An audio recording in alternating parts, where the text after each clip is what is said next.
अगर मैं कहूं कि आपके शरीर के एक हिस्से को देखकर यह बताया जा सकता है कि आप और कितना लंबा जिएंगे, आप कहेंगे कि क्या यह हो सकता है, क्या यह संभव है? तो निश्चित रूप से यह संभव है। और आपके शरीर का वो हिस्सा है आपके लंग्स।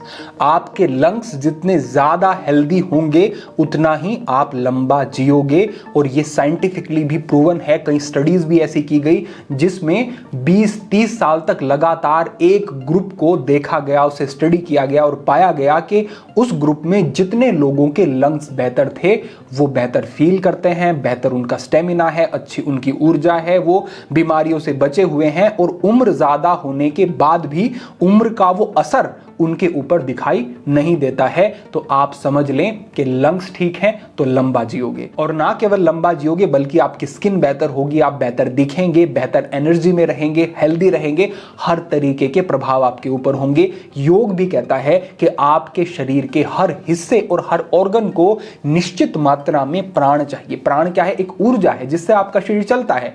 निश्चित मात्रा में प्राण चाहिए और अगर प्राण कम हुआ तो ये अंग आपके ठीक से काम नहीं करेंगे।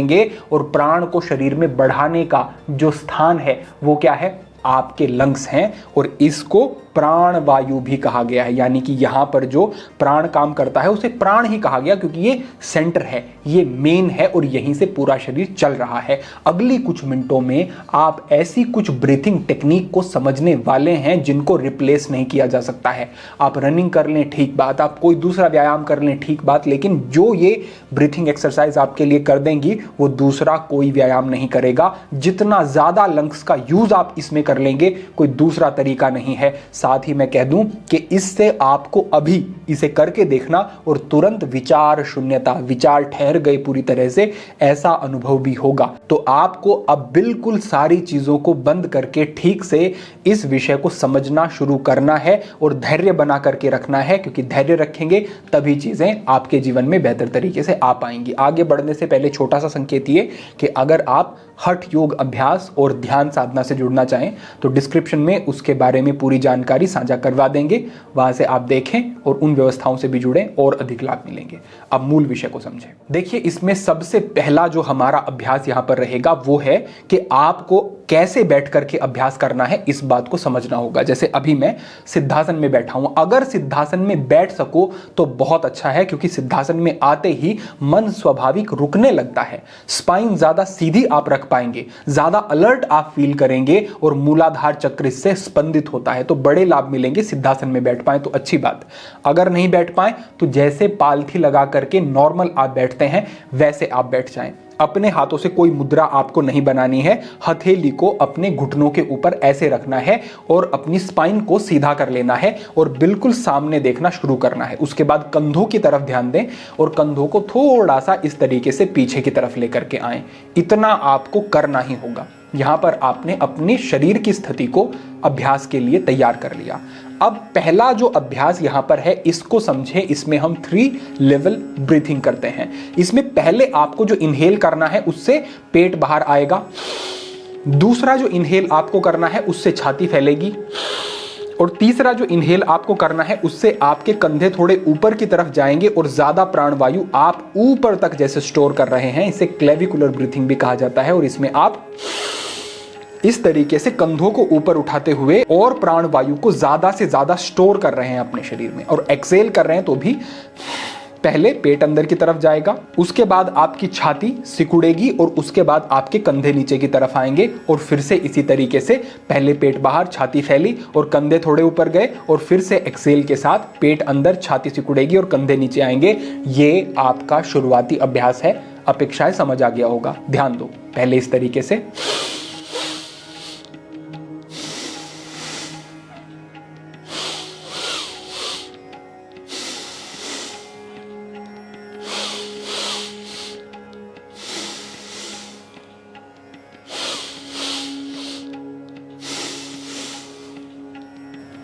तो इस तरीके से आपका ये अभ्यास रहने वाला है। इसको आपको कितनी देर करना है?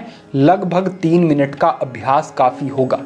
इससे आपका डायफ्राम का जो मूवमेंट है, लंग्स के नीचे एक मसल होती है डायफ्राम, उसका मूवमेंट ज्यादा होगा। इससे आप रिलैक्स भी होंगे, अलर्ट भी होंगे, पैरासिम्पैथेटिक भी कुछ सक्रिय होगा आपका, और आपको अच्छे इससे प्रभाव मन पर भी देखने को मिलेंगे और लंग्स ज्यादा से ज्यादा फैलेंगे आपके। इससे आगे बढ़ते हुए जो दूसरा अभ्यास है, इसको आप समझे, यह है भस्त्रिका का अभ्यास। इसमें आपको हाथों को इसी तरीके से रखना है और केवल गहरी सांस भरनी है, गहरी छोड़नी है, लेकिन इसमें हम थोड़ा सा तेज अभ्यास करेंगे। किस तरीके से करना है, आप कमर गर्दन सीधी करके बैठे और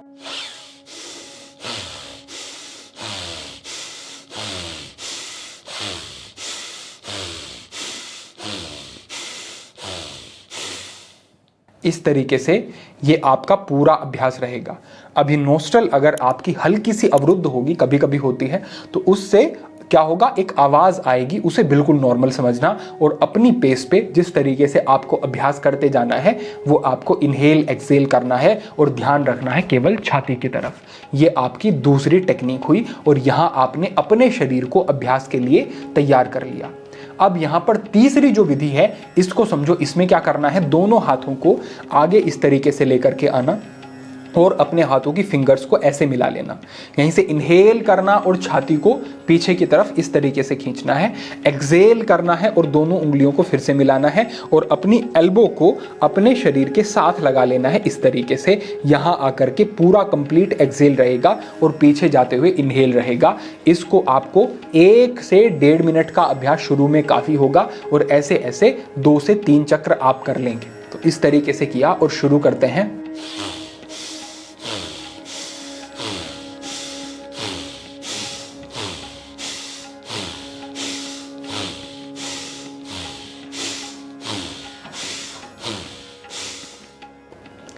कुछ इस तरीके से आपका ये अभ्यास यहां पर रहेगा।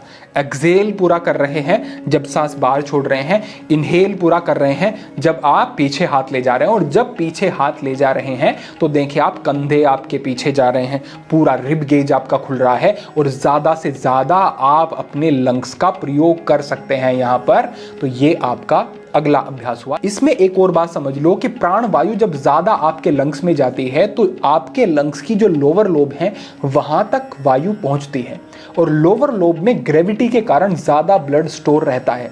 तो ज्यादा प्राण वायु लंग्स में नीचे की तरफ जाती है, इससे क्या होगा, ज्यादा ब्लड में ऑक्सीजन जाएगी, ज्यादा प्राण वायु शरीर में फैलेगी, ज्यादा आपकी सेल्स हेल्दी होंगी और ज्यादा आपके अलग अलग शरीर हेल्दी और बेहतर तरीके से काम करेंगे। तो ये इस तरीके से अभ्यास काम करने वाले हैं। इससे आगे बढ़ते हुए अब और ज्यादा शक्तिशाली 2 क्रियाएं बता रहा हूं, बड़े ध्यान से समझ लो।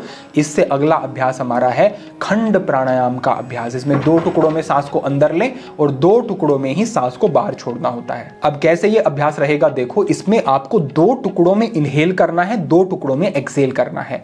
पहले आपने एक्सेल किया, ये नॉर्मल एक्सेल है। इसके बाद एक और ज्यादा थोड़ा बल लगा करके कंप्लीट एक्सेल करेंगे। जब सांस अंदर लिया तो नॉर्मल लिया, लेकिन और ज्यादा लेने की कोशिश करेंगे। तो ये जो ज्यादा मैंने लिया ना, बाद में जो मैंने लिया, ये विशेष बात है। इससे मैं अपने लंग्स का मैक्सिमम यूज कर रहा हूं, इस तरीके से आपको समझना है। तो देख लें एक बार कैसे अभ्यास को करना है। तो इसी तरीके से कमर गर्दन सीधी करके कंधे पीछे करके बैठे और शुरू किया।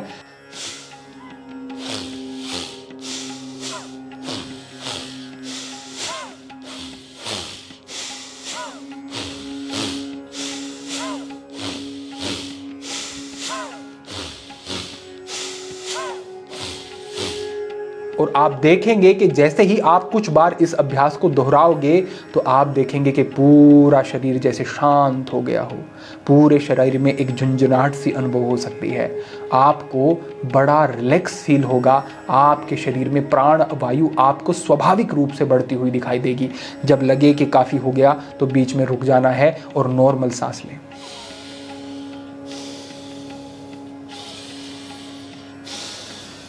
नॉर्मल सांस लें और उसके बाद फिर से इसी अभ्यास को आपको दोहराना है। अपेक्षा है अभ्यास समझ आ गया होगा। यहाँ पर आप समझें कि आप अपने लंग्स का 60%, 70%, 80% तक प्रयोग कर रहे हैं और ये कोई साधारण बात नहीं है, ये बहुत विशेष है, क्योंकि इतना अगर लंग्स का प्रयोग किया, लंग्स हमेशा हेल्दी रहेंगे। एक आयु के बाद, लगभग 30 साल के बाद आपके लंग्स की क्षमता कुछ कम होने लगती है और 50 साल तक पहुंचते पहुंचते तो व्यक्ति की स्थिति बहुत खराब हो जाती है।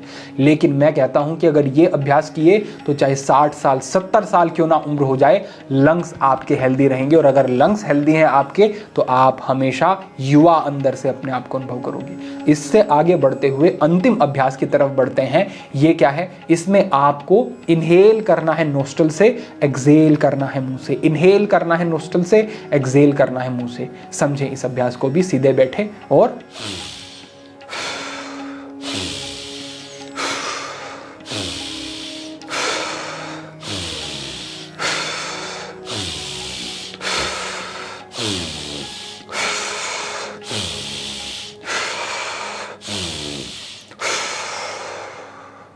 आगे बढ़ते हुए ये अभ्यास आपको करना है। और इतना अभ्यास करने के बाद अब और कुछ करने की ज़रूरत नहीं। मैंने अनुभव करके देख लिया, बड़ी से बड़ी समस्याएं इन अभ्यासों से ठीक हो जाती हैं। आपके शरीर के सारे टॉक्सिन्स इनसे बाहर निकलने शुरू हो जाते हैं। लंग्स हेल्दी होते हैं, प्राण ऊर्जा का संचार बढ़ता है। जो पहले बहुत लेजी फील कर रहे थे, एक नई ऊर्जा का उनके शरीर में संचार हो जाएगा और बड़े बड़े लाभ आपको मिलेंगे। और जो मैंने कहा कि एंटी एजिंग का सबसे बड़ा फॉर्मूला यही है, इससे ऊपर और कुछ नहीं। तो इतना अभ्यास करना आपके लिए काफ़ी है। और इस अंतिम अभ्यास को भी एक बार में 1 से 1.5 मिनट और ऐसे ऐसे 3 चक्र कर लें तो इतना भी काफ़ी होगा। लेकिन लगातार 1 से 1.5 मिनट का अभ्यास करो। फिर नॉर्मल ब्रीथिंग, बीच में 3, 4, 5 गहरे सांस, फिर से किया और फिर से किया। इस तरीके से ये अभ्यास रहेगा। अब ये जो सारे अभ्यास आपने किए, क्योंकि ये कुछ तेजी से करने वाले अभ्यास हैं, तो इनके बाद अगर आप कुछ नॉर्मल ब्रीथिंग, कुछ रिलैक्सेशन वाला अभ्यास कर लेंगे तो उससे आपका अंत में पैरासिम्पैथेटिक सक्रिय हो जाएगा और आप और रिलैक्स फील करोगे। तो अंतिम अभ्यास जो है, समापन इस अभ्यास का कैसे करना है, एक ब्लोस्टर ले लें, पिलो ले लें, आप इसको अपने बैक के बेस में इस तरीके से यहाँ पीछे मिला देंगे और अब आप इसके ऊपर ऐसे लेट जाएं। ऐसे लेट करके आपको हाथों को बगल में रखना है और हथेली को ऊपर की तरफ रखना है। इस तरीके से आके यहाँ पर आपको रुकना है। ये तुरंत लेटते ही आपको बहुत रिलैक्स फील करवा देगा और इसी स्थिति में आप फिर बने रहना और ऐसे कम से कम 5 से 6 मिनट आपको रुकना ही है और सांस यहाँ पर आकर के पेट से ही लेना शुरू करना है आपको। बस इतना आपका अभ्यास हुआ। यहाँ आकर के आप अपने अभ्यास का पूरा अपना समापन कर लें और ये पूर्ण अभ्यास आपका हो गया। और मैं कहता हूँ कि कुछ महीने और मैं कहता हूँ कि 10 से 15 दिन के अंतर पे ही आपको अपने शरीर, मन और अपनी ऊर्जा में बदलाव देखने को मिलेंगे। और कुछ समय निरंतर किया तो बड़े लाभ, और लगातार करते रहे तो मैंने कहा कि हमेशा एक युवा वाला अनुभव आपका बना रहेगा और आप बहुत अच्छा फील करेंगे। तो इस अभ्यास को ठीक से समझो, करो और इससे लाभ लो। ये अमूल्य विधियां हैं और अनुभूत हैं, हमारी प्रयोग की हुई हैं, हमने लाभ देखे हैं। तो आप निश्चिंत होकर के अभ्यास करो, आपको बड़े अच्छे लाभ मिलेंगे। ध्यान केवल इतना रखना है कि अगर आपको हाई बीपी की समस्या है, अगर आपको हार्ट की प्रॉब्लम है, आपको हर्निया है या फिर कोई सर्जरी हुई है, उस स्थिति में अभ्यास ना करें, बाकी सभी अभ्यास कर सकते हैं। तो ये आपका पूर्ण अभ्यास हुआ, इसको करो, इससे लाभ लो। और जो हमने पहले ही कहा कि ध्यान साधना से अगर आपको जुड़ना है या फिर योग अभ्यास से, तो डिस्क्रिप्शन में एक बार जो सारी डिटेल दी गई हैं उनको देखें, समझें और आगे बढ़ते हुए हमारी इस सुंदर कम्युनिटी का हिस्सा भी आप बिल्कुल बने। तो आज के लिए आपके लिए यही मार्गदर्शन था, यही प्रेरणा थी। भविष्य में अन्य महत्वपूर्ण विषयों पर मार्गदर्शन होता रहेगा। सभी के लिए प्रार्थना, सभी के लिए मंगल कामना। आज के लिए इतना ही। ओम नमः शिवाय।